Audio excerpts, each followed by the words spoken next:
Another routine landing is followed by another routine apron inspection. Engineers following a formal inspection routine carry this out on every arrival. It's all part of a culture that aims to ensure no items go unchecked.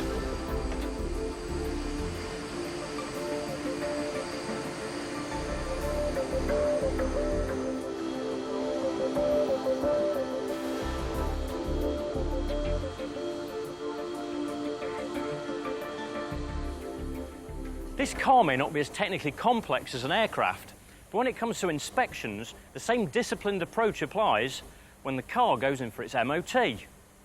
Just like aircraft examinations, the MOT test is best carried out by following a formal inspection routine. This video is about getting into routines, because testers need them to get it right. Getting it right is important, because if you don't, the MOT test station might lose that. Procedure is very important. The procedure for the inspection is laid down in the tester's manual to assist the tester. It's important that he carries out this procedure so that he covers all aspects of the vehicle being tested, thus finding out any defects. Testers go wrong on two reasons. They fail vehicles incorrectly.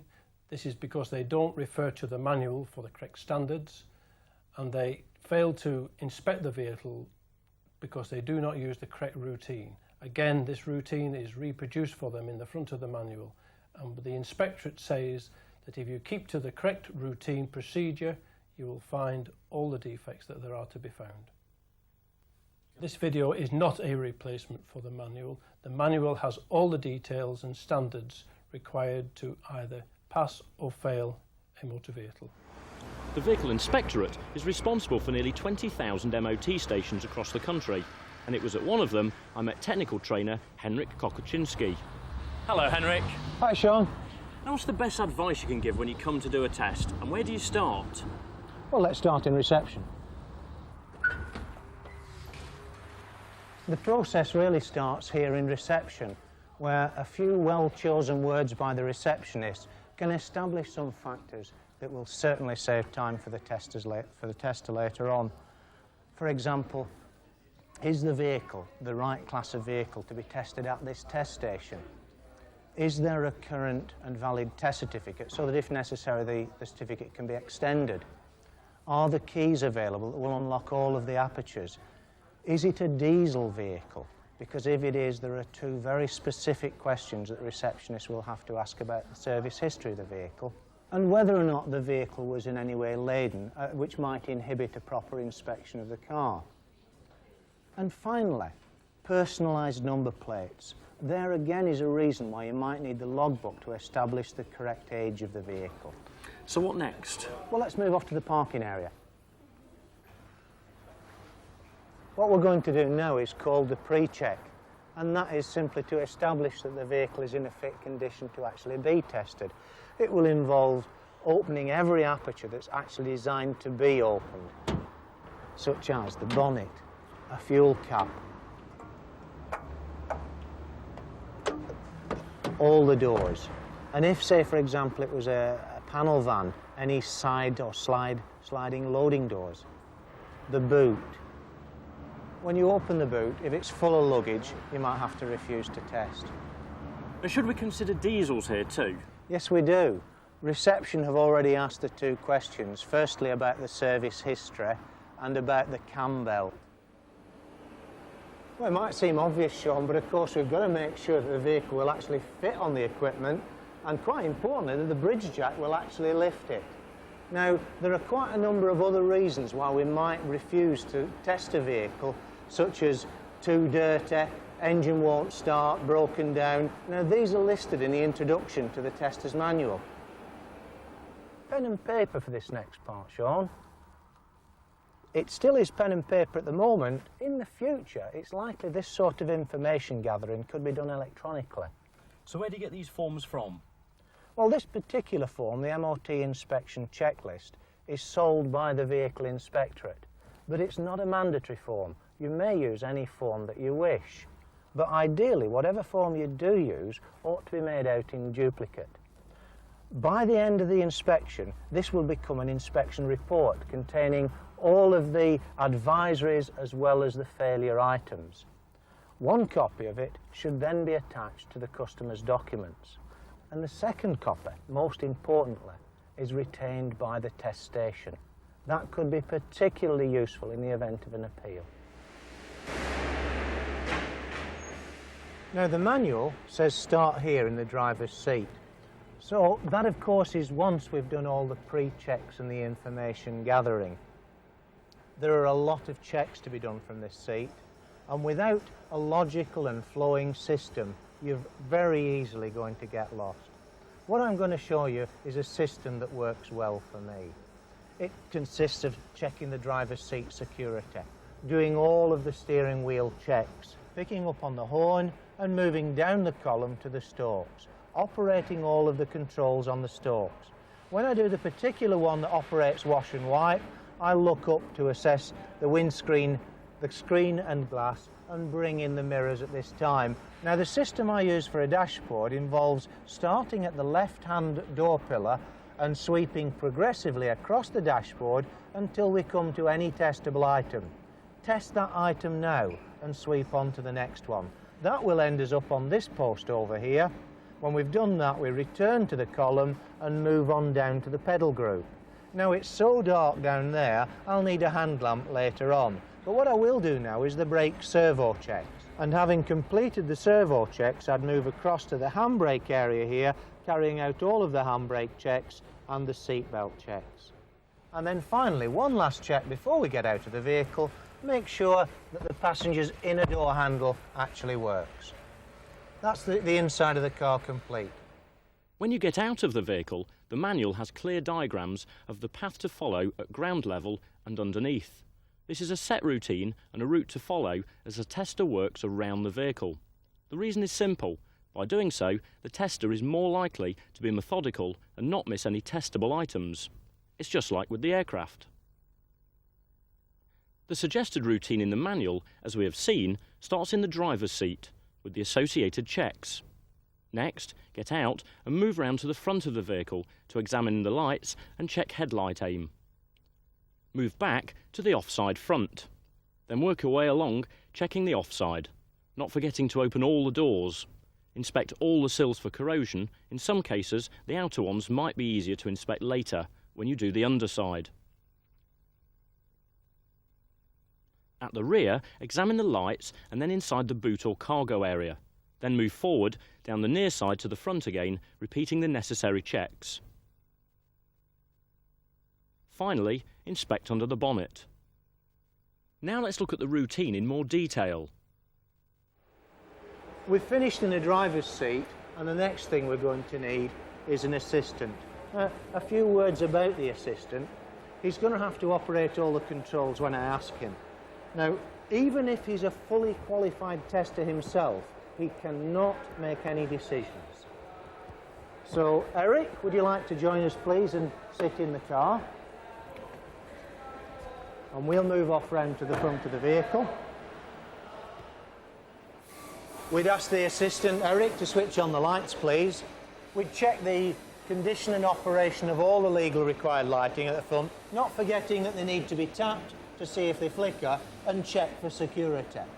Having checked the headlights, we would then, using the appropriate headlamp aim equipment, which firstly we've accurately aligned to the vehicle's centre line, at the correct distance, with of course an assistant sat in the car, we'd carry out the checks of headlamp aim.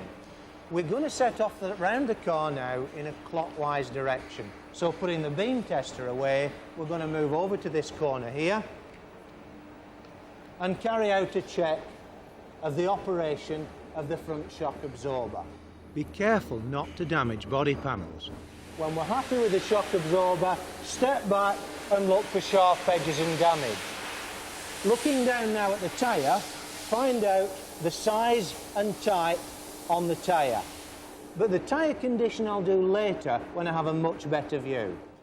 With a Class 7 vehicle, the tyre sidewall needs to be checked for the load and speed rating and compare your findings with the tables in the manual. Stepping back again, moving towards my left, we'll check the security of the side repeater. Leaning over, we'll check the security and the condition of the wiper blade. stepping back and looking, moving left again, the security of the wing mirror. We're happy with the wing mirror, look at the door for sharp edges and damage. Opening the door, and if you just swing your feet to one side, please, Eric, we'd usually need a light source because it's usually dark here, and we'd examine all testable items underneath the dashboard area. Having done that, we would move along the inner sill, squeezing firmly by finger and thumb pressure. Now, it's particularly important in this prescribed area here where the seatbelt mounting occurs. Checking, of course, the seatbelt webbing and material. Again, looking for sharp edges and damage and moving left, we'd go into the back of the car and check the testable items here, which a seat back is held in the upright position, all the seatbelt checks, and then squeezing the inner sill for the prescribed areas. Looking for sharp edges and damage, size and type again on the tyre, assessing the action of this rear shock absorber. Now, moving across the back of the car, we're going to check the rear lights. Eric, please, the lights. Not forgetting to tap for flickering and check for security. We need to also check a thing called interaction. Does any circuit affect the action of another circuit? The boot, please, Eric. Now, checks inside the boot consist of fuel system components, where these can be seen, rear seatbelt anchor points, and rear suspension attachment areas of the body shell. Moving round this side of the vehicle, we'd repeat the rear shock absorber, look for sharp edges and damage. The fuel cap, please, Eric. And looking into the fuel cap area, where we'd check the seal and the net condition. And then we'd progressively work down the near side of the car, repeating all the checks that we did on the offside. And finally, Sean, coming back around to the front of the vehicle, we're going to carry out the under-bonnet checks. The catch, please, Eric.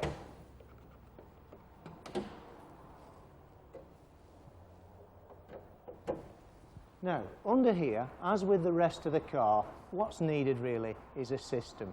We're systematically going to pick up a point in here and sweep around there. Now, obviously, a light source is essential, and it may well be that the car will require the use of the corrosion assessment tool.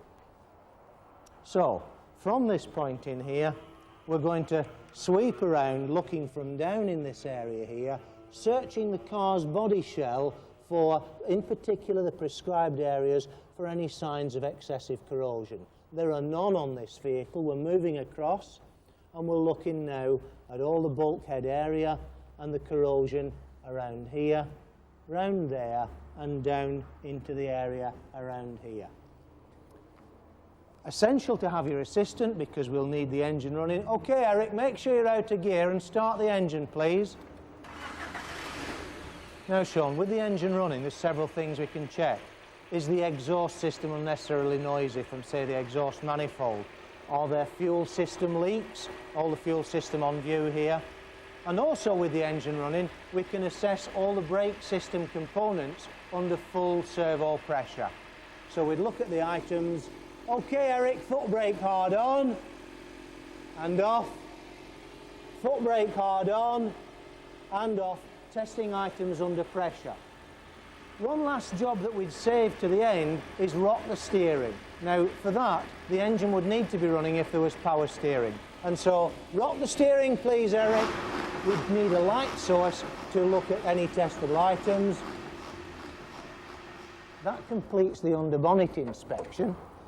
The next thing we're going to do is move forward onto the ramp, and for that we have to retain the services of the assistant, and we'll keep him until we've completed the underside inspection. The next part is the under-vehicle examination. This would start with rock the steering. Now, for that particular test, it's important that the car's not sat on the turn plates. We don't want to remove the load from the steering joints. Also for that, the engine should be running. Now, with that engine running, the best practice is to get all the checks out of the way that require the engine to be run. And that would be the brake, servo-assisted brake pressure checks and checking the front flexible hoses for ballooning under pressure. do the 2 front hoses, move down to the back axle, and there you'll find another 1 or 2 flexible hoses. Check those.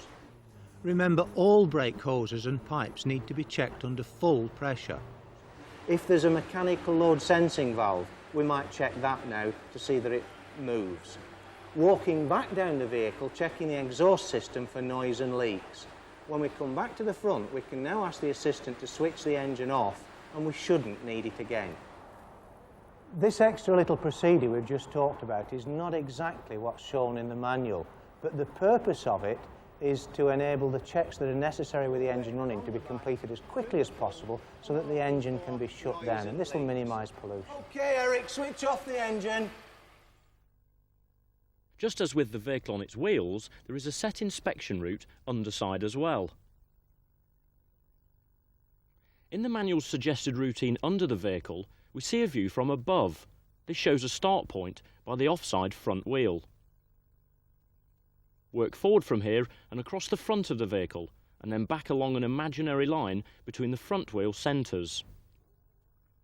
Then continue down the offside to the rear, checking as you go. Move across and then return down the vehicle to the near side front wheel. Once again, let's look at the routine in more detail. The circuit actually starts ahead of what we'll call the front axle. We refer to it as the front axle. It will be in line in this vehicle with the drive shafts. So standing ahead of the front axle and looking in at the offside front wheel, the tester would now systematically search for defects in that area there, coming back along the suspension, sweeping round the front of the vehicle, back down the inspection here and into the back of that wheel there. When he's completed that search, he steps behind the front axle, going to the same wheel, moving into the back of this wheel. Again, he's visually inspecting and looking for defects. This is all a visual inspection. The inspection comes out along the suspension, bringing in prescribed areas. We've now come into body mountings. He would now progressively move down the vehicle to a point about here where he would break away from the main circuit and shout to the assistant to operate the parking brake from the nearest place that we can observe it. OK, Eric, operate the parking brake on and off. So now, having done the handbrake, we'll return to the main circuit. Along here, prescribed areas, suspension mounting, rubber bushes, all the visible components around the back of the vehicle, sweeping around the back progressively and methodically, searching all the time for visual defects. Along here, suspension components, body components, brake pipes and so on, back up along here. Now step outside the vehicle here and our inspection of the outer sill area. Stepping back inside, completing the circuit along this side and ending up at the inside of the near side front wheel. And you'll find that that is the circuit given in the tester's manual.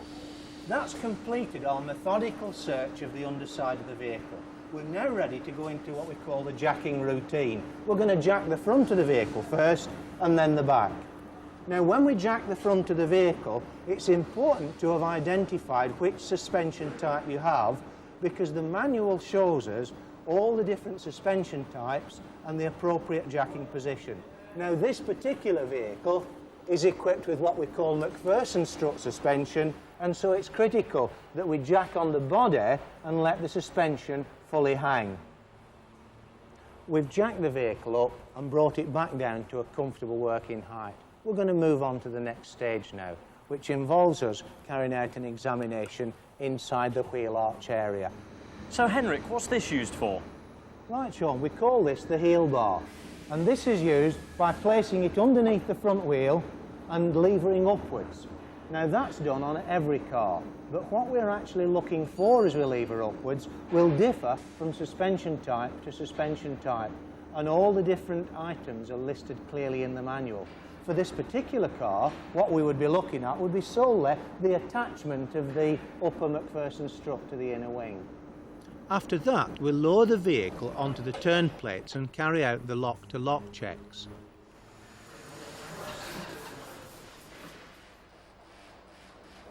And again, brake hoses for stretching, twisting and fouling, and tyres for catching on suspension and bodywork. Straight ahead position, please, Eric. Right, now you've got Eric out of the car. What are you going to use him for? Eric, would you step in here? What we're going to do is complete the front suspension checks. Grasping the wheel firmly at the 12 o'clock position at the top, rock it vigorously in and out whilst I inspect the condition and wear on the strut inside. OK, Eric, vigorously in and out. And stop. When I'm happy with the condition of the strut, I'll ask Eric to change his grip to the 3 o'clock and 9 o'clock position. And again, the vigorous shaking action is in and out until we get it to slide on the plate. During that check, I'm behind here checking the lower suspension ball joint and the track control arm inner bushes. OK, give it a vigorous rock, please, Eric. The ball joint. And across to the bush. And that one's fine, thanks very much. We've moved to the rear of the vehicle now, Sean. We've correctly jacked it. Now the manual asks us to jack wherever possible under the body, letting the wheel hang free, whatever the suspension type.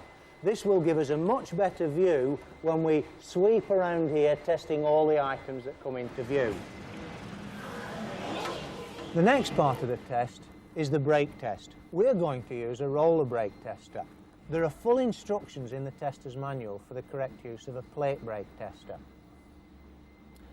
Also listed in the manual, there are a list of vehicles which should not be roller brake tested. These vehicles would need to be tested on the road using a decelerometer. So back to the roller brake test.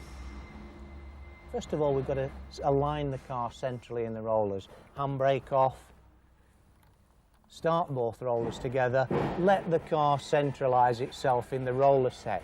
Stop the rollers and firmly apply the parking brake. Starting the near side roller, take the brake reading slowly through to a maximum value, and with any modern servo-assisted brake car, we're going to achieve a wheel lock. Write down the value at which the maximum value it reached and whether it locked. Repeat that for the offside wheel, slowly through to a maximum reading and whether the wheel locked. When we've got both of the front wheel readings recorded and whether they're locked, we're now going to go into what we call the balance test. And for that, we're going to start both of the front wheels at the same time.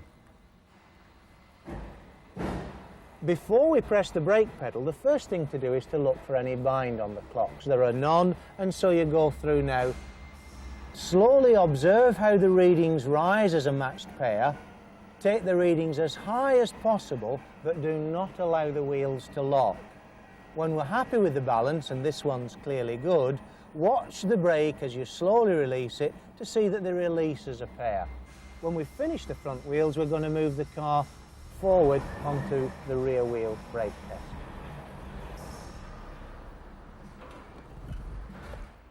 Right, we've moved forward now onto the rear wheels, keeping the car alignment straight. We'll start the near side roller and take the brake reading through to its maximum. Now, as expected here, it didn't lock, and that's due to the action of a load limiting valve, normally anyway. Release the brake, stop the wheel, and record the maximum value. Repeat that on the other side, and again, foot brake through to the maximum reading. Again, no lock, record that reading, release the brake, stop the roller. Now, start them as a pair, and firstly, check for excessive bind. There's no bind there. Take both brake rollers as a rolling pair through to a maximum reading, not letting them lock, of course. Don't forget to watch them as you release the brake pedal, come slowly back down again, and they're behaving fine. Now, this time, there are no imbalance requirements on the rear. It's simply up to the tester himself to decide if he has found a serious braking defect. Now onto the handbrake. Start the near side again, slowly apply the handbrake through to its maximum, and sure enough, this time the brake has actually locked. Release it, start the other side, and slowly and firmly apply the handbrake. There it is, a locked wheel reading, record that. and stop the rollers. That completes the rear brake test. Having completed the brake test and gathered all the brake figures and information, we now need to do a brake efficiency calculation.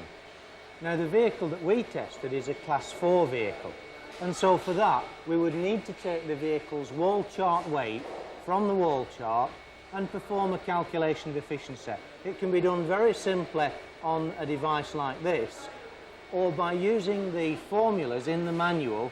You would simply divide the wall chart weight into the total brake effort and arrive at a brake efficiency.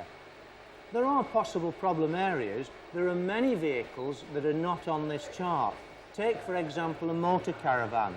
Now, that is a Class 4 vehicle. Won't be found on the wall chart weight, and what we should ask that owner for, ideally, is for a weighbridge ticket. Now, that weighbridge ticket will be used to perform the calculation. It has an additional benefit. On viewing the weighbridge ticket with such like as a motorhome, you would then know whether you were likely to overload your equipment. Remember, we said we hadn't to overload the jack. Moving on now to another issue, and that is where during the brake test, if more than half of the wheels in any system were to have locked, then you would not need to perform a calculation for that system. And that holds good for both the service brake, where that would have to be 3 or 4 locked wheels, or the case of a handbrake, where that would have to be both of the wheels locking. Although this means the vehicle has passed the braking efficiency test, it still might fail for other performance defects, like imbalance. And now quickly, 7s. The big difference with Class 7 brake testing is that you do not use a wall chart weight. The calculation is performed using the vehicle's design gross weight, and that design gross weight was found on the VIN plate on the vehicle. And now to emission testing. Emission testing would either be done early on in the test or now at the end, depending on the suitability of engine temperature. Now, emission testing should be conducted in a well-ventilated atmosphere, or, alternatively, by using suitable exhaust extraction equipment, like this. Now, the full procedure on how to carry out the emissions test and use the equipment is fully covered in another video in this series. So, Henrik, should a tester rigidly stick to all this? No, not necessarily, Sean. The system that I've shown you is the best system. It's the system we've used for years. It works and works well. However, if a tester has a system he's happy with, and importantly, it does not allow him to miss a testable item, then that would be okay. And finally, Sean, the test is not complete without the paperwork. If the car had passed, we would make out a VT20 test certificate. If the car had failed, a VT30 failure certificate. Attached to either of those would be a copy of our inspection checklist, and then the whole thing is entered into the VT12 register, and that brings the test to the end. Air transport relies on set inspection routines and procedures. It is a culture that works so well that the safety of flying can be taken for granted. People demand road safety, and that too depends on setting standards. The MOT test is a standard-setting cornerstone in making sure our roads are safer for everyone. The Vehicle Inspectorate's role is to ensure that vehicles, when used on the road, are roadworthy and they meet environmental standards. We are also interested in supporting, helping the MOT scheme and the testers to ensure that they test vehicles to the correct standard.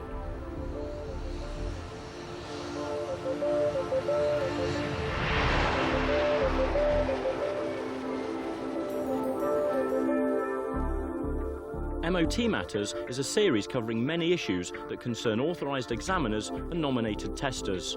An address for more details and where to order further titles is on the back of your video case.